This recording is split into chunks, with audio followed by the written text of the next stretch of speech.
भैया, हम बिरहा लोकगीत गायिका ज्योति यादव प्रतापगढ़ी आप सब बिरहा श्रोता भाई के बीच में एक फिर से एक कांड, अनोखा कांड, जो ने कांड के लेके आज पूरी नारी जाति के ऊपर उंगली उठाई जा रही है। गलती एक करती है, बदनाम सारी होती हैं। लेकिन हम कहे साहब कि गलती चाहे भइल बा चाहे जानबूझ के कर गिल बा, नारी की भी गलती है और इसमें प्रशासन की भी गलती है। कांड बाका अतुल सुभाष आत्महत्या कांड। एक पुरुष एक महिला से आहत आके अपने आप को खुदकुशी कर लेता है। सोचने वाली बात है। नारी को देवी का रूप माना गया है। आज वही देवी के चलते एक इंसान की जीवन लीला खत्म हो जाती है। एक ही नारी के चलते आज दुनिया की हर नारी पर लोग उंगली उठा रहे हैं कि अगर नारी को सम्मान दो तो उसके बदले में क्या हम सब की नारियां यही करेंगी? तो ऐसा नहीं है बाबूजी। लेकिन हम सब नारी से, स्त्री जात से, नारी धर्म से यह निवेदन करो कि ऐसा मत करिए। लेकिन कहानी कैसन बा, पूरी सच्चाई हमरे गया कवि जी बिरहा में लिखत हुवन। हमरे बिरहा के जितना सुनवैया हुवन, हर बिरहा प्रेमी के कमेंट हम पढ़ीला। के कमेंट करेला, हमरे जैसे अशोक भाई आजमगढ़ से करेलन और संजय भैया कौशाम्बी से, अंबेडकर नगर से हमेशा कमेंट प्रेम दुलार आवा करेला हमरे विनोद भैया। सबके प्रणाम बा। लेकिन बिरहा के आप लोग सुना, आखिरकार बिरहा में सच्चाई बा का, पूरी बिरहा में सच्चाई बा का। और अतुल सुभाष का एक खातिर अपने आप के खत्म कैलन। 4 लाइन भूमिका में हमरे गया कवि जी बहुत ही ऊंची, बड़ी ही अनमोल बात एक एक शब्द में भरत हुवन। का लिखलन?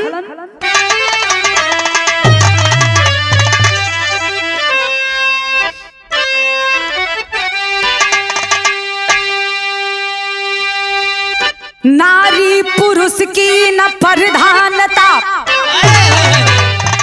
चाहिए देश संविधान प्रधान हो कसौटी से तपसीस हर के सकी, चाहिए न्याय नालय का सम्मान हो।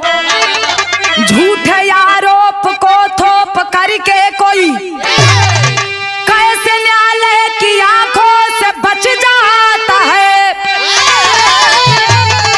असत्य की जीत होती है ज्योति गया, कहीं ना कहीं सत्य फंस जाता है।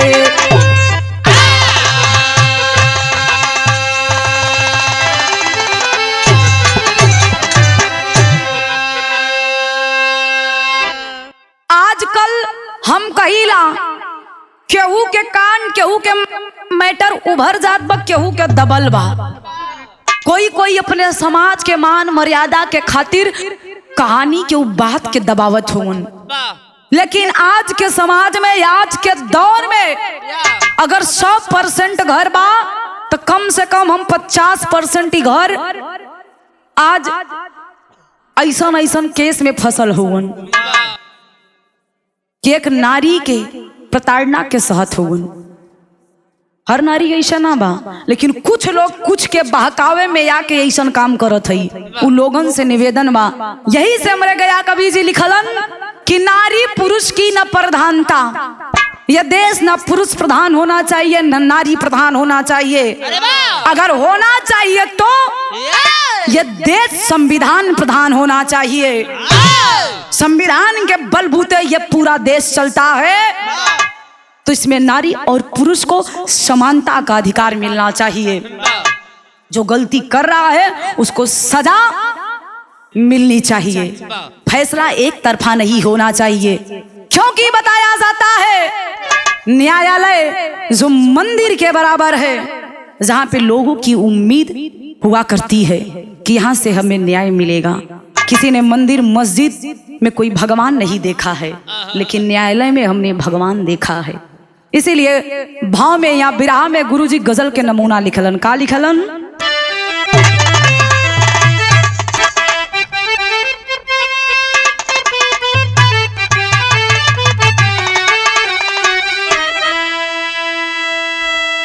कि मैं नाज़हूस न हूं।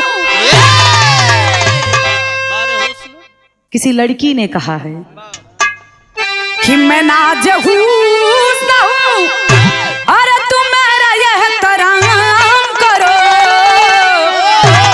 कि मैं नाज़हूस न हूं, अरे तुम मेरा यह तराम करो। अरे जवानी नाम है मेरा, मुझे सलाम करो।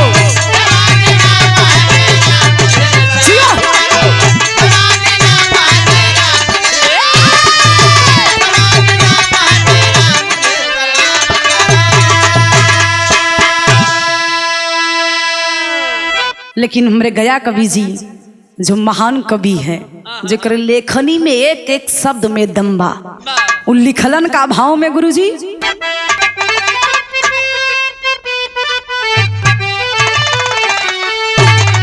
कि साथी बहुत तेरे नाम, कि साथी बहुत तेरे नाम, जीवन साथी का जोड़ कोई। अरे बिमख हुए मिलता ना किसी का जोड़ कोई, जोड़ कोई।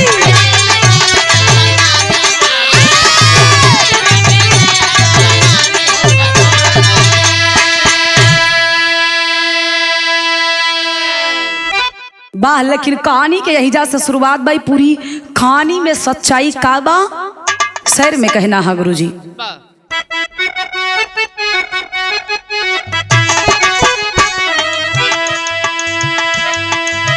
जीवन खुशहाल है, परिवार अगर लायक है।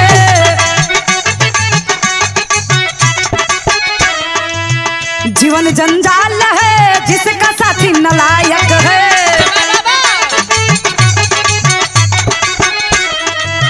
पति पत्नी का रिश्ता हो तो समझदारी का,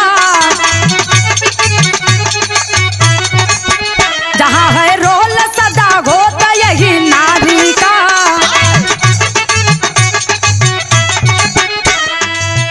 अतुल सुभाष की शादी निकिता साथ हुई।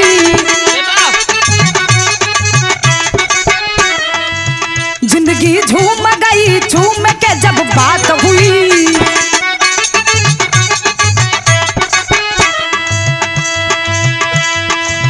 प्यार का पुष्प खिला, पुत्र माँ बाप बने।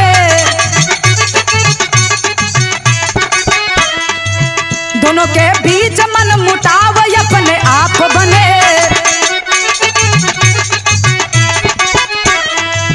पति ने मौत चुना पत्नी के बेवफाई से।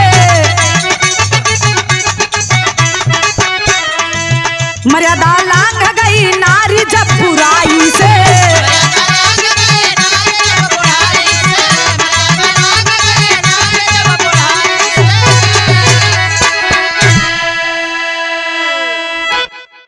कहानी के जना आप लोग गौर से समझिए, कहानी में आखिरकार भइल का ए बाबू।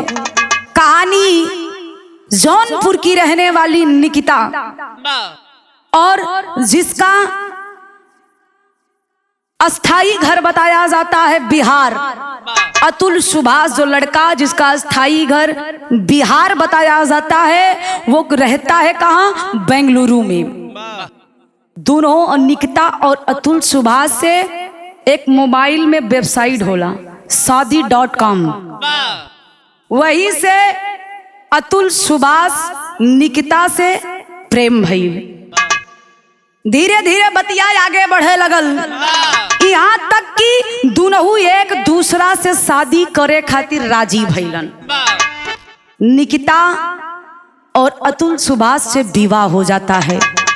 विवाह भइले पंचो, मात्र 2 रात के लिए वो अतुल सुभाष निकिता को लेकर बिहार आता है। 2 रात बितौलन। और जब 2 रात बितौलन तो वही रतिया में सुभाष के भनक लगल कि हमरा से दूरी बनावता।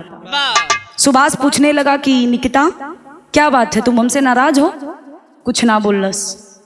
2 रात बीतल, तीसर का दिन जौन सवेर भइल, अतुल सुभाष निकिता को लेकर बेंगलुरु चला जाता है। जब वहां गई हनीमून मनावे खातिर, तो वही बीच में निकिता बताती है कि सुनिए, मैं आपसे शादी नहीं करना चाहती थी। अतुल सुभाष कहलस कि जौन हऊ 2 साल प्रेम कैलू, वो बताती है कि मेरी इच्छा नहीं है, मैं आपसे शादी नहीं करना चाहती थी, मेरा मन भी नहीं है। लेकिन ए बाबू, अब चाहे ये के साजिश कहल जाई या जानबूझकर निकिता करत बा, यहीं से निकिता के नाटक चालू होता। लेकिन ए बाबू, अतुल सुभाष सोचा कि जाने दो, अगर शादी हुई है तो धीरे धीरे हम दोनों में प्रेम हो जाएगा और परिवार हमारा बढ़ने लगेगा। भाई ऐसा ही कुछ प्रेम धीरे धीरे कुछ बढ़ल। यार निकिता के नाच नखरा उठा के अतुल धीरे धीरे 1 साल के समय बीतल और यार निकिता माँ बन गई, एक बेटे को जन्म दे देती है। उन लड़का के पूजा में, हमरे यहाँ रिवाज बा अपने हिंदुस्तान में कि लड़का जब होला तो 1 महीना बाद पूजा होला। 1 महीना बाद जब पूजा के समय आइल तो निकिता के मम्मी जेकर नाम निशा बतावल गईल, अब भाई के नाम अनुराग उर्फ पीयूष बतावल गईल। घरवा से चलल हुवन बेंगलुरु, छोटा घर है, शहर है। तो ई सोचलन अतुल सुभाष कि काहे न अपने हम सास के और साला के एक VIP होटल में रख दई, जेकर भाड़ा बतावल गईल 1 दिन का पर डे का 2000। बगल के होटल में रखता है, पूरे खाने पीने की व्यवस्था करता है पंचो। लेकिन यही से एकर कारनामा चालू बा। निकिता और ओकरे मम्मी जेकर नाम निशा बतावल गईल, भाई अनुराग के बहाना बनावे लगल कि हमरा के भोजन ना देत हुन, बासी भोजन देत हुन, सतावत हुन, घरवा आइल बा। तो यही से देखा इ तीनों के दिमाग कहां से कहां चलत बा बाबूजी।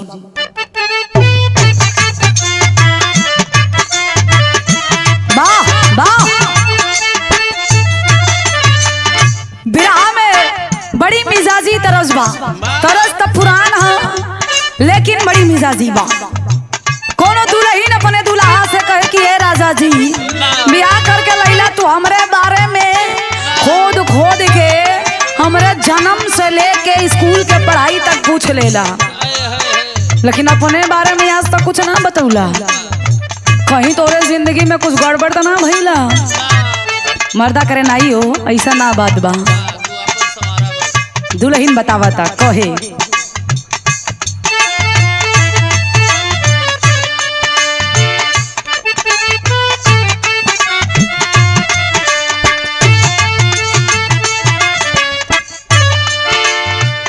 अपना बारे में पियवा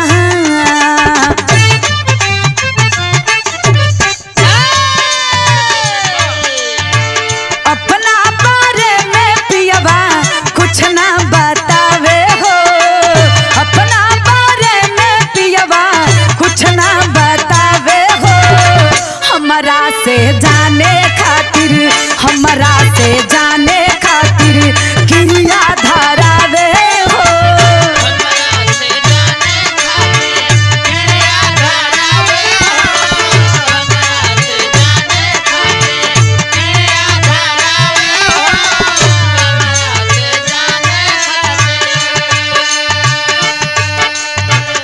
लेकिन ये पंचो बताया जाता है हिंदुस्तान में शादी विवाह एक पवित्र बंधन, पवित्र रिश्ता माना गया है। लेकिन माँ आज रिश्ते को निकिता जैसी स्त्री अपवित्र बना रही है। यही से हमारे गुरु जी के लिखे के पढ़ल का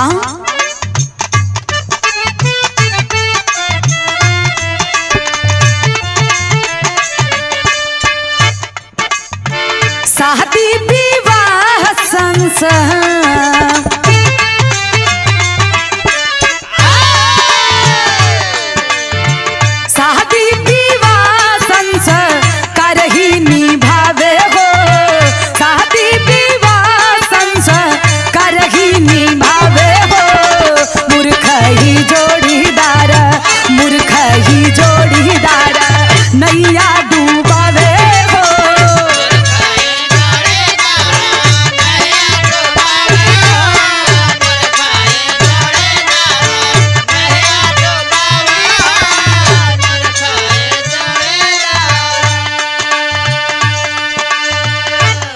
लेकिन यहाँ भैल का गुरुजी,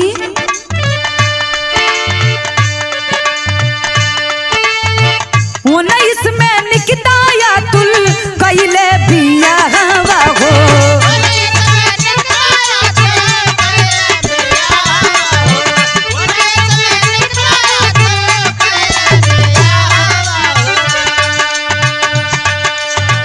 जिंदगी रूपी नैया के बनले माला हो।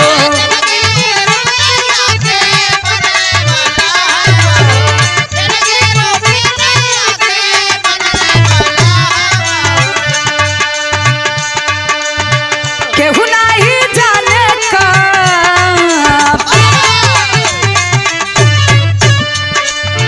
केहू नहीं जाने कब सा मैया रोवावे हो। केहू नहीं जाने कब सा मैया रोवावे हो।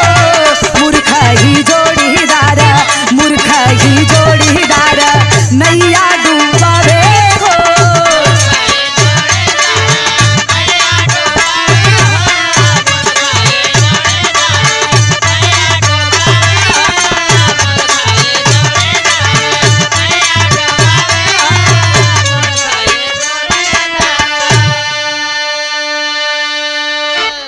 ए पंचो यार परिवार आइल बा, कहल जाला अगर जोड़ीदार बढ़िया है तो जिंदगी जिये में कोनो तकलीफ नहीं खे, लेकिन अगर जोड़ी गड़बड़ बा वही में से एक गड़बड़ है तो जिंदगी नरक से भी बदतर बन जाला।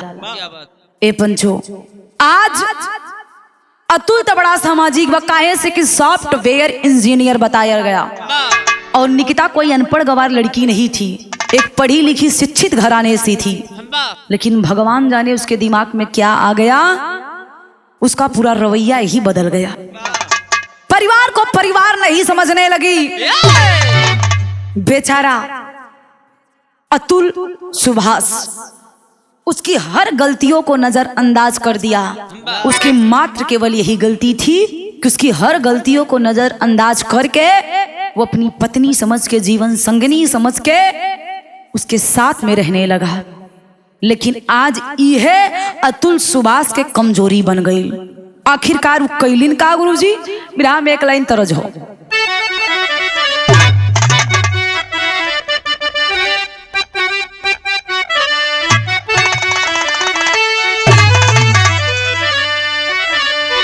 वह तरज बा कौनो दुल्हीन बतावता का कहे,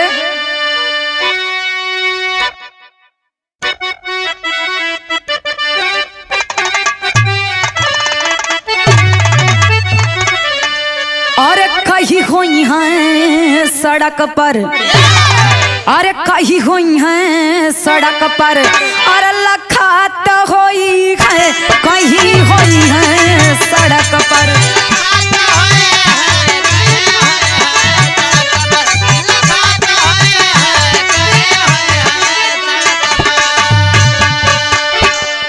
लेकिन हे बाबू, शादी कैला के बाद आज फिर से जौनपुर आइल बा, जौनपुर से लिया के अतुल सुभाष फिर से बेंगलुरु गइल बा। लेकिन जब गइल तब वहां खेला ही करत था के निकिता खेला का कैलिन, अरे शादी कैली जौनपुर से, अरे शादी कैली जौनपुर से, अरे बेंगलुरु आइले शादी कैले।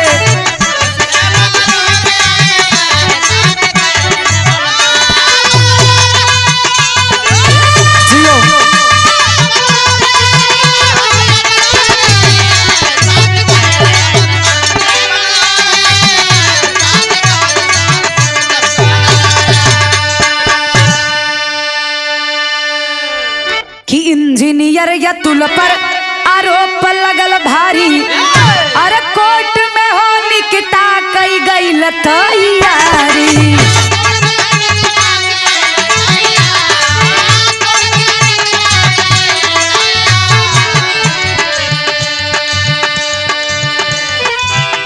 अरे या तुल अनैतिक संबंध, अतुल अनैतिक संबंध में नूर कैले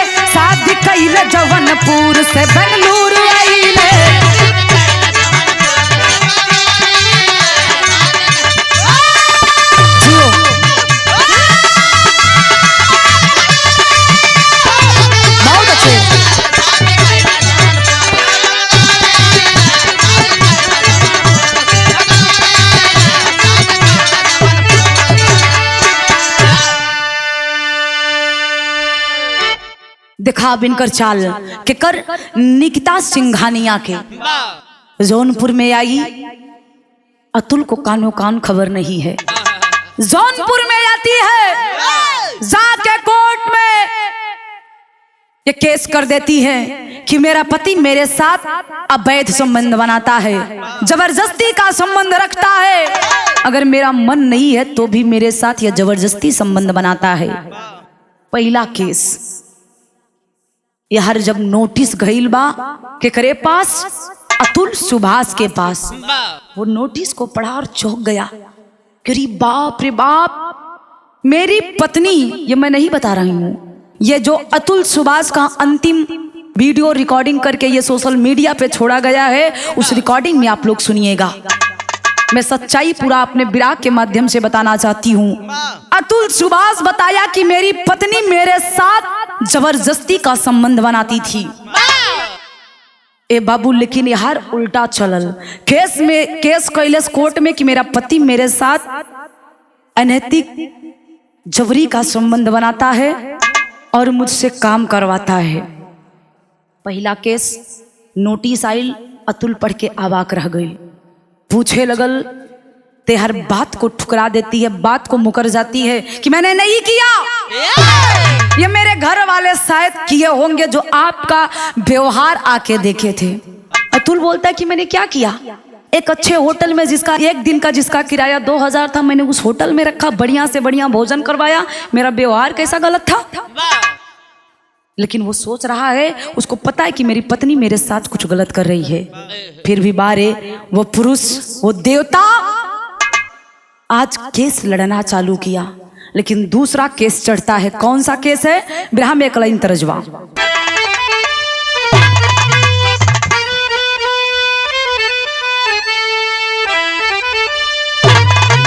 बड़ी पुरान तरज है गुरु जी, ईश्वर की रामदेव उस्ताद हमरे अपने जमाना में गावत रहलन। कैसे? अरे सोनो जिस जवानी हमारी,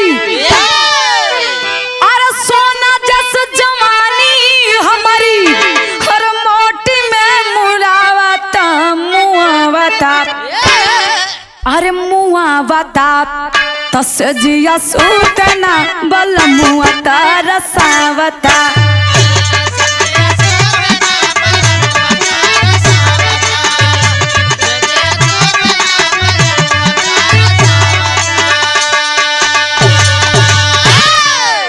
लेकिन ए भैया, ये हर केस पे केस ठोकता, लेकिन एक केस और चढ़ल बा। वो केस का है?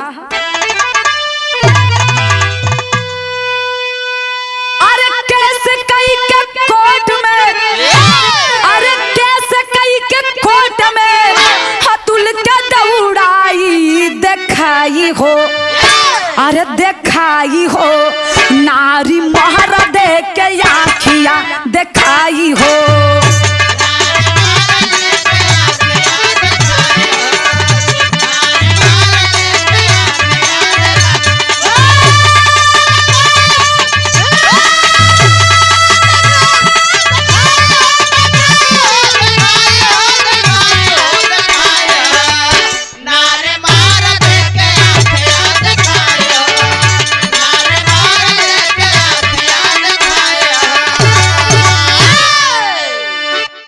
दूसरा केस चढ़ौलन का गुरुजी अंतरा में कहना कि दहेजहु त पीड़न करे, सेक्स अननेचुरल, और मानसिक प्रताड़ना जैसे नोट प्रबल।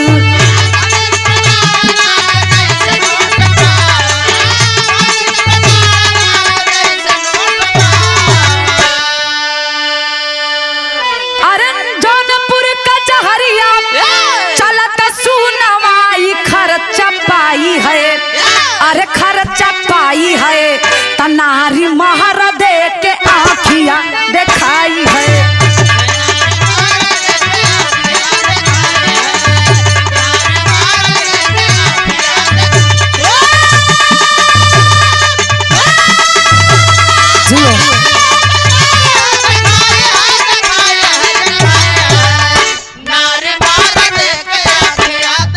बहुत अच्छे।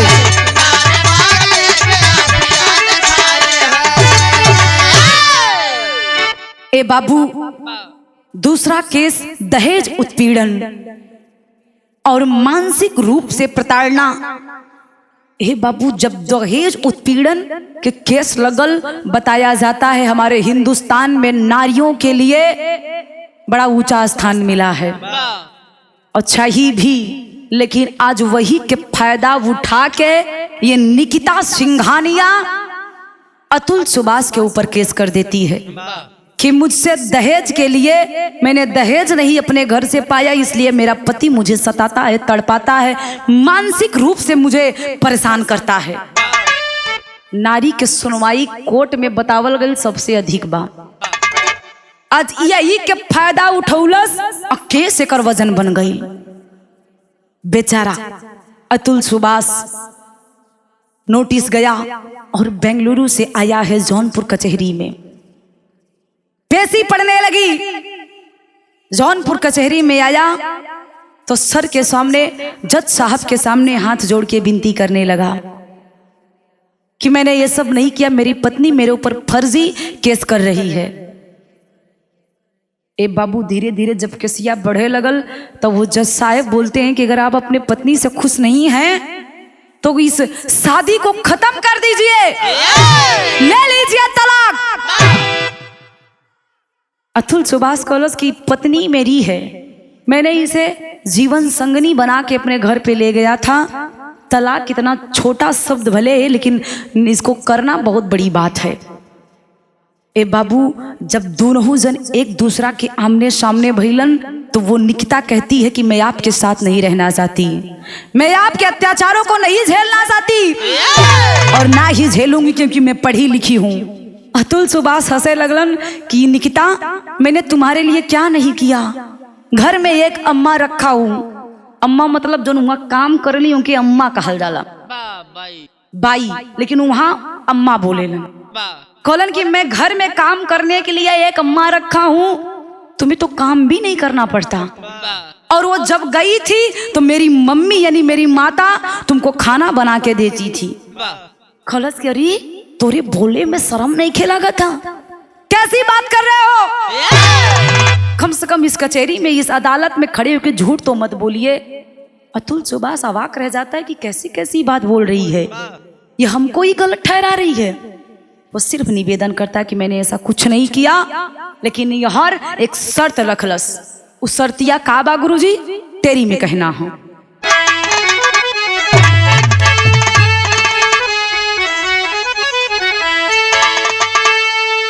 अरे रिश्ता से दूर होई दुनिया, ए पंचो रिश्ता से दूर होई दुनिया, आवे वाला जुग में काका कोई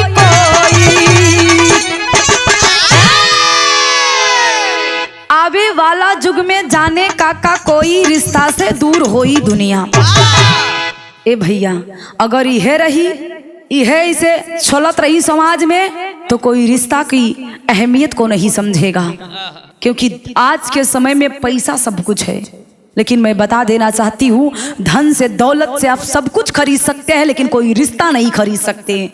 अगर खरीद भी सकते हैं तो वो ज्यादा दिन नहीं चलेगा, वो सिर्फ एक दिखावटी और बनावटी रिश्ता बन के रह जाएगा। यहीं से आज लेकिन यार निकिता के डिमांड का बढ़ल। जज साहब से हाथ जोड़ के निवेदन कैलस कि सर, मैं इनके साथ नहीं रहना चाहती, जो मेरा यह बेटा है इसके खर्चे के लिए मुझे हर महीना 40,000 रुपए चाहिए।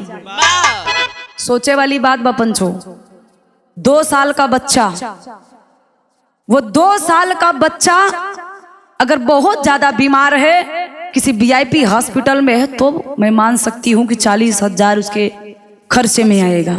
लेकिन अगर वो स्वस्थ है तो ऐसा नहीं कि उसके हर महीने खर्च 40,000 आएगा। वो कहे ठीक है कि मेरा इतना पेमेंट है, मैं दे सकता हूँ। वो 40,000 2 महीने दिया, लेकिन लालच बढ़ती गई। हुआ का, नारी का सम्मान इस भारत में, नारी का सम्मान इस भारत में होता आया। आज इसी भारत में हमने नारी को वैसे पाया। डिमांड बढ़ती चली गई, डिमांड बढ़ती चली गई, प्रेशर से पति हुआ हैरान अरे सास ससुर पत्नी साले पर बोला जो देना है ध्यान, मैं नहीं चाहता, ये बोलत के हाँ अतुल सुभाष, मैं नहीं चाहता पुत्र मेरा इसके हाथों बर्बाद हो, अधिकार हमारा भी तो है पुत्र मेरा आजाद हो। जब डिमांड दिन पर दिन बढ़े लगल, दूसरी पेशी पर सोचिए आप लोग कि बेंगलुरु से जौनपुर आ रहा है, 2 दिन का टाइम बर्बाद हो रहा है। एक बड़ी कंपनी में वो काम कर रहा है, उसका वो नुकसान, फिर 2 दिन का रास्ते का खर्च।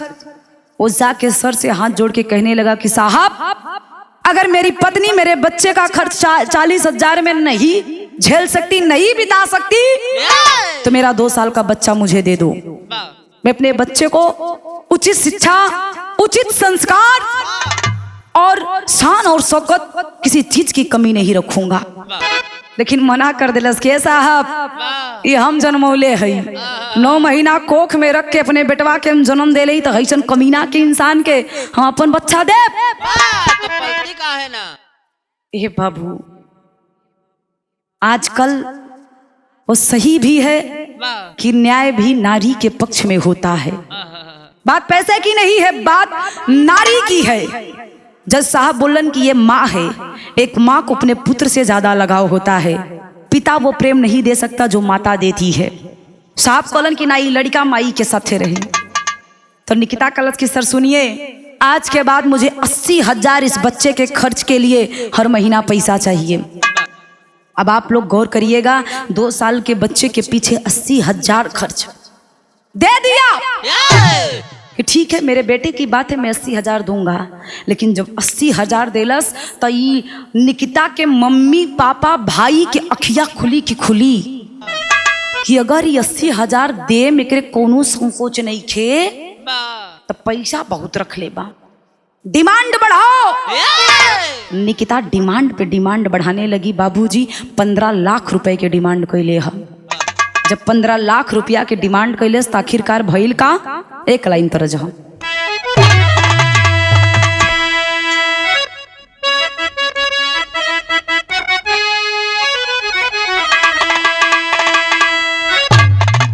बड़ी पुरान तरजबा कि दही के अखियन में हम कजरा,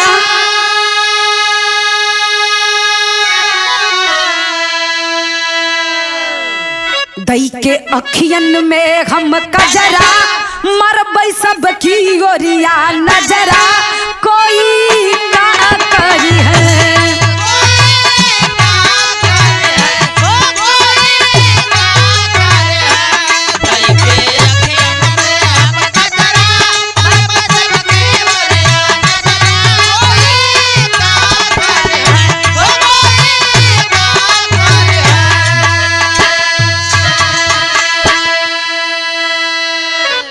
बात 15 लाख की थी, वो भी अतुल मान गया।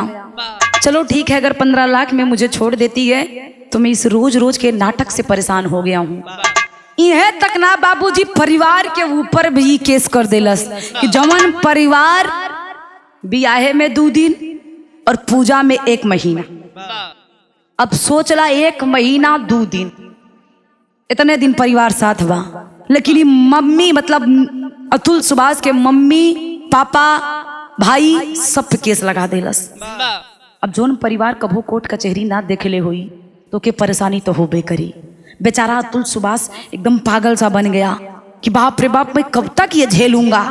तो वीडियो बना रहा है, वो वीडियो में पूरी सच्चाई बतावत बक्का।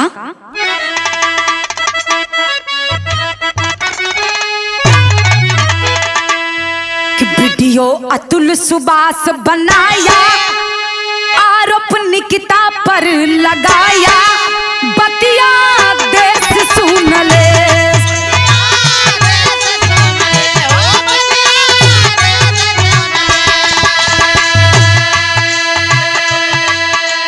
अन्य चुलल वो से सना ही करती थी मेरे साथ।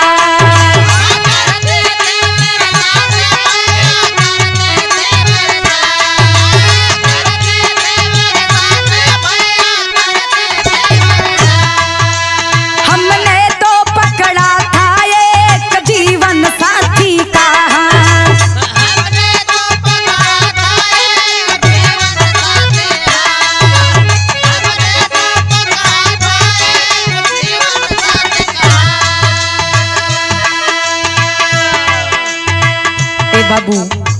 वीडियो में बता रहा है कि मुझसे मेरे ऊपर आरोप लगाया गया कि मैं अननेचुरल सेक्स करता हूँ जबरी, लेकिन जबकि वो मेरे साथ करती थी। दहेज उत्पीड़न मैंने किया, मानसिक रूप से इसे प्रताड़ना किया, जबकि ऐसा कुछ भी नहीं हुआ।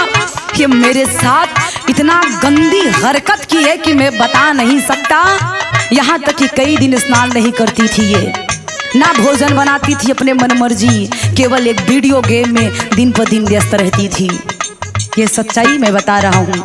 उस वीडियो में अतुल सुभाष बोल रहा है और कहता क्या है,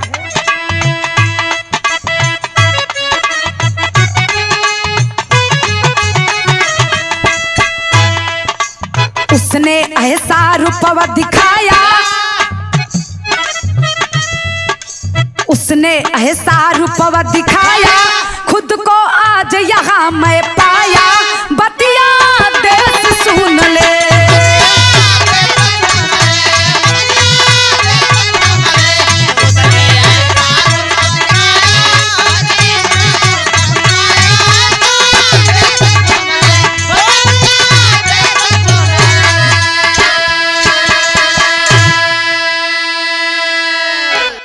ए पंचो उस वीडियो में पूरी सच्चाई बता रहा है और वो बोला कि मैं एक बहुत बड़ा कदम उठाने जा रहा हूं।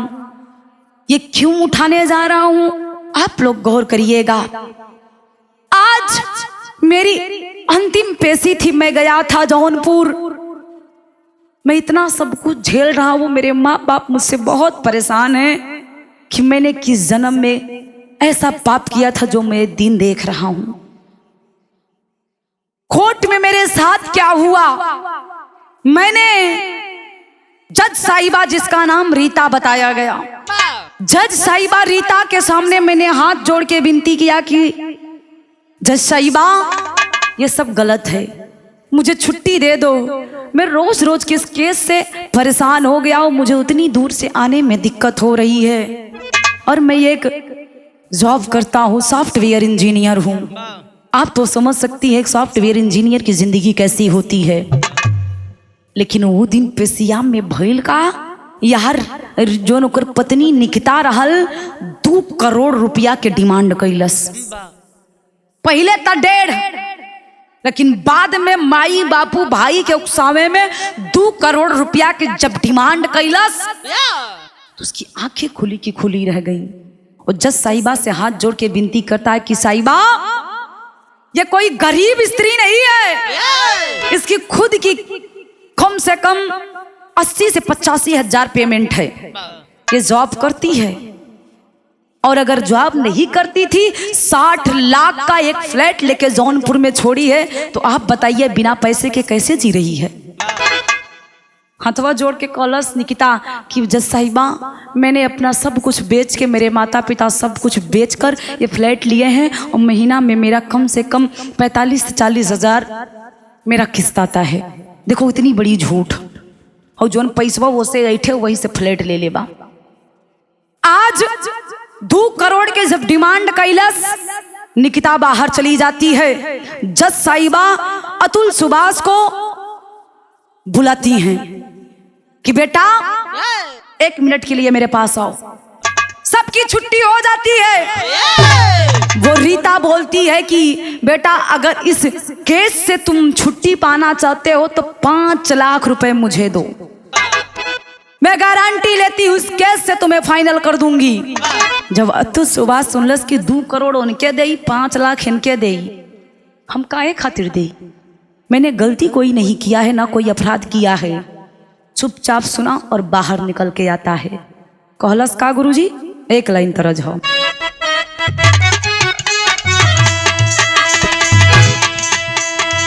यही पार गंगा माई हो, वही पार जमुना हो।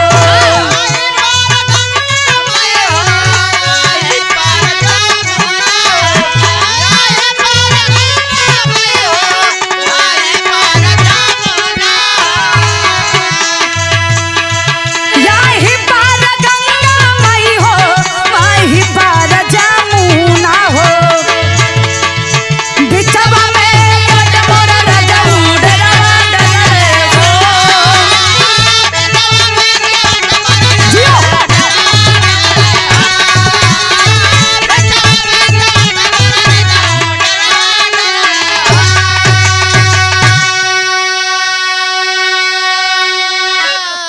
लेकिन ये पंचो आखिरकार आज वो अतुल सुभाष वो रिकॉर्डिंग में बता रहा है कि मैं बहुत परेशान हूँ। बाबूजी अगर आप उस रिकॉर्डिंग को सुनेंगे तो पत्थर दिल भी पिघल जाएगा। आंख से आंसू झरझर झरझर बह रहा है और ये बयां कर रहा है कि मेरे माँ बाप, मेरे माता पिता मुझे बड़े शौक से पाल पोस कर बड़ा किए थे और घर में जब मेरी पत्नी गई तो ये सोच रहे थे कि मेरे घर में एक लक्ष्मी का आगमन हुआ है, लेकिन बारे लक्ष्मी का से का कैलिन भैल का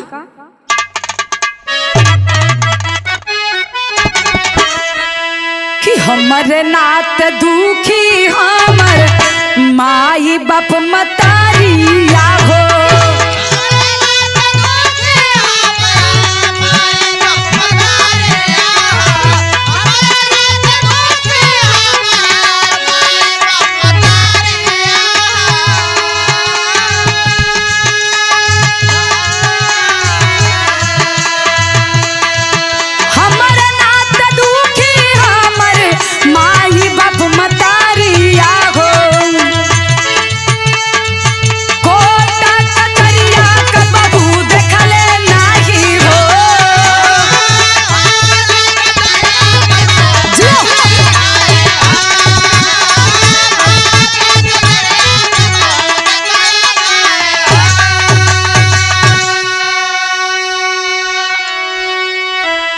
वो बता रहे कि मेरे माँ बाप ने जिंदगी में कभी कोर्ट और कचहरी नहीं देखा था, लेकिन आज वो चाहे मेरा नसीब, चाहे मेरे भाग, चाहे मेरे तकदीर में यही शायद लिखा था कि मेरी वजह से मेरे माता पिता इतना सब कुछ झेल रहे हैं।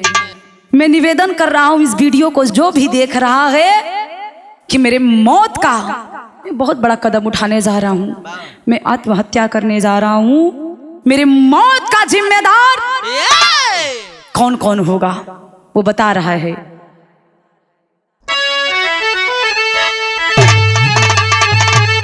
वाह,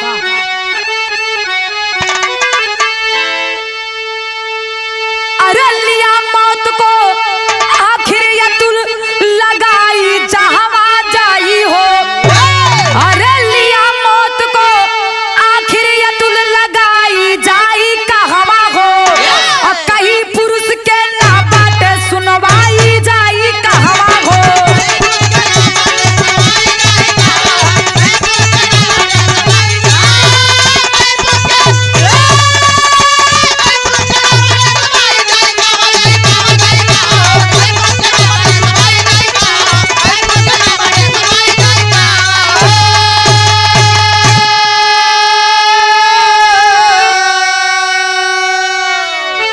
मेरे मौत का केवल जिम्मेदार होगा तो मेरी पत्नी और ये कोर्ट और वो जज साहिबा और उसके माता पिता, भाई और उसका एक चाचा। मेरे मौत के यही लोग जिम्मेदार हैं। मैं निवेदन कर रहा हूँ इस वीडियो को जो देख रहा है, आज की समाज केवल नारी की सुन रही है। वही वजह है कि नारियां हम जैसे पुरुषों पे अत्याचार करके और सत्य को हराकर असत्य की जीत प्राप्त कर रही हैं। मैं इस प्रशासन से कहूंगा, ये प्रशासन के लोग और ये जो कोर्ट कचहरी न्यायालय बना है, ये न्याय की मंदिर है। इस न्याय के मंदिर में अगर कोई न्याय नहीं पाया, आत्महत्या कर लिया, ये बहुत बड़ी बात है। लिखतबा और सोसाइट नोट में और वीडियो में बतौलन का किया सोसाइट नोट में अपने हैरत भरा खुलासा हो।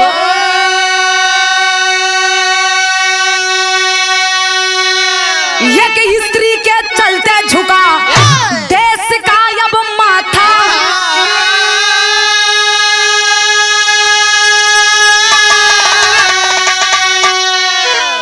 अरे होनहार इंजीनियर ना होई भरपाई जाई कहवा हो।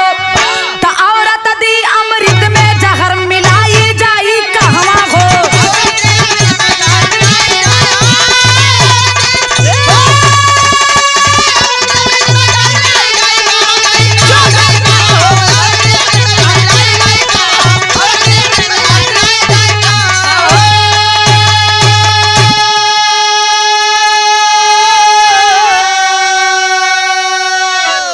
ए बाबू, उस सुसाइड नोट में और उस वीडियो में लिखता है कि मेरा आज इस न्याय से, इस देश के कानून व्यवस्था से भरोसा उठ गया है। जो ये झेल रहे हैं, जो ये पुरुष समाज ये झेल रहा है, मैं उनसे गुजारिश करूंगा कि इस न्यायालय के ऊपर आप भरोसा मत करिए। ये कभी पुरुष को न्याय नहीं मिल सकता अगर ऐसी नारी है तो। लेकिन ये बाबू, एक स्त्री के चलते आज हमारा पूरा हिंदुस्तान शर्मसार हो गया, माथा झुक गया है। मात्र एक स्त्री के चलते। मैं उस नारी से और देश की सभी नारियों से निवेदन करूंगी, अगर आप ऐसा ही करती रही तो आने वाला कानून आपका साथ नहीं देगा। आपकी कोई भी व्यवस्था और आपको जरूरत पड़ेगी तो ये प्रशासन, ये कानून आपकी बातों पर भरोसा नहीं करेगा। लेकिन ये बाबू, यार आल्हा में गुरुजी लिखत हवन, का लिखलन?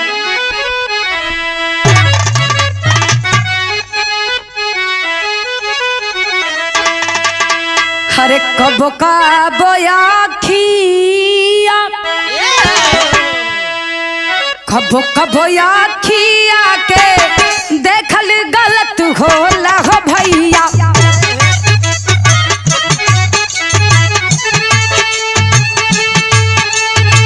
जहाँ झूठ बोले वाला पई है कोट संगा।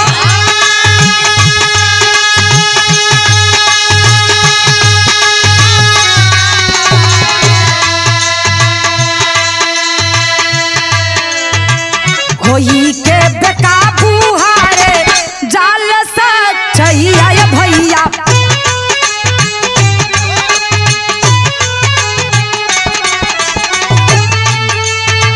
दिए आगे कितना औरा दे हैया अपन था।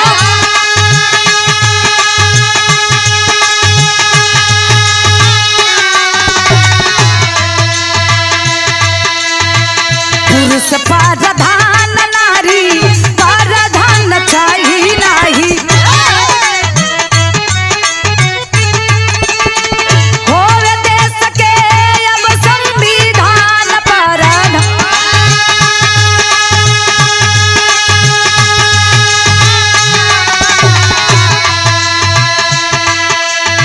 निकिता के पुलिस खोदे हारा ही ठैया ये भैया।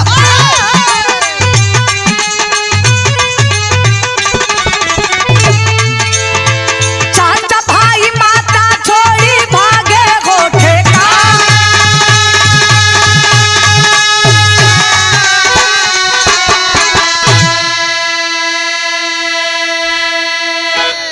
ए बाबू पूरी सच्चाई को बता के वीडियो को बंद करता है और सुसाइड कर लेता है। खबर पूरे देश में फैल गई ये पंचो। जब उस वीडियो को वायरल किया गया तो लोग दांतों तले उंगली दबाने लगे कि बारे हमरे हिंदुस्तान के नारी आज क्या कर सकती हैं। ए बाबू, लेकिन बारे हमरे हिंदुस्तान के न्यायालय, जहां हम न्याय के रूप में, भगवान के रूप में एक न्यायाधीश को देखते हैं, आज वही का न्यायाधीश दलाल बनकर बैठा है, घूसखोर बन के बैठा है। न्याय एक तरफा हो रहा है, जबकि ऐसा होना नहीं चाहिए। आज वो इंजीनियर इस दुनिया को छोड़ के चला गया पंचो, लेकिन उस परिवार की हालत देखिए। जिस घर में एक नौजवान बेटा चला जाता है, उस माँ से पूछिए, उस पिता से पूछिए, उस भाई से पूछिए, जिस भाई के ऊपर एक बड़े भाई का साया, जो भाई अपने छोटे भाई को पढ़ाता था। आज भाई रोवता, माता रोवता, पिता रोवत हो कि मेरा अतुल बेटा बड़ा ही होनहार था, इतना सीधा बेटा, इतना सरल स्वभाव का। आज भगवान ने उसे बुला लिया, लेकिन मैं छोड़ूंगी नहीं उस कमीनी जल्लाद नारी को जो मेरे बेटे को खा गई। वो माता उस नारी को कहती है, निकिता को, कि मैं छोड़ूंगी नहीं, लग जाए जितना रुपए लग जाए, मैं अपने जीवन, अपने जिंदगी की, अपने मेहनत की एक एक पूंजी बेचकर, लेकिन उस कमीनी हत्यारन को मैं छोड़ूंगी नहीं। अगर बाबूजी, अगर वो निकिता को आज सजा नहीं हुई तो ये देश की नारियां मनबड़ हो जाएंगी जो ऐसा कदम उठाने के बारे में सोच रही हैं।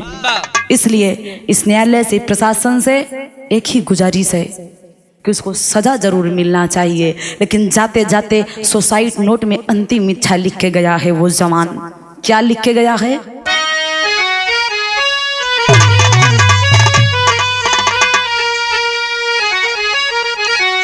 अरे न्याय नहीं, अस्ति हमोर बहाई हो। अरे कोट पर यारो, अरे कोट पर यारो, अतुल गाई ले लगाई हो।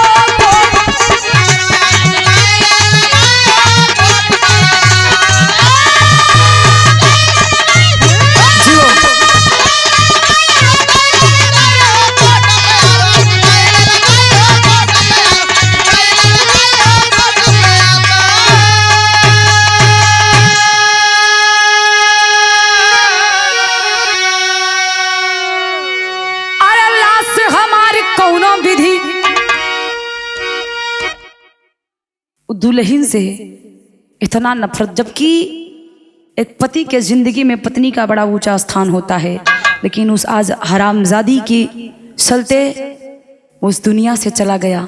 सुसाइड नोट में लिखता है कि मेरी गुजारिश है कि मेरी इस पार्थ शरीर को, मेरी इस शरीर को वो छूने ना पाए। अगर वो छू दी तो मर मैं भले गया हूं, मेरा शरीर भी अपवित्र हो जाएगा। मेरे निवेदन है जो मेरे इस शरीर को पाएगा उस कमीनी से मेरा शरीर छुआएगा नहीं, मेरी लाश को छूने ना पाए।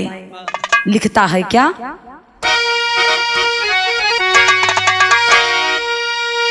अरे लाश हमार कौनो विधि ना छुए पावे दुल्हनिया। अरे अंतिम इच्छा सुना हमारा दिलावा के पतिया।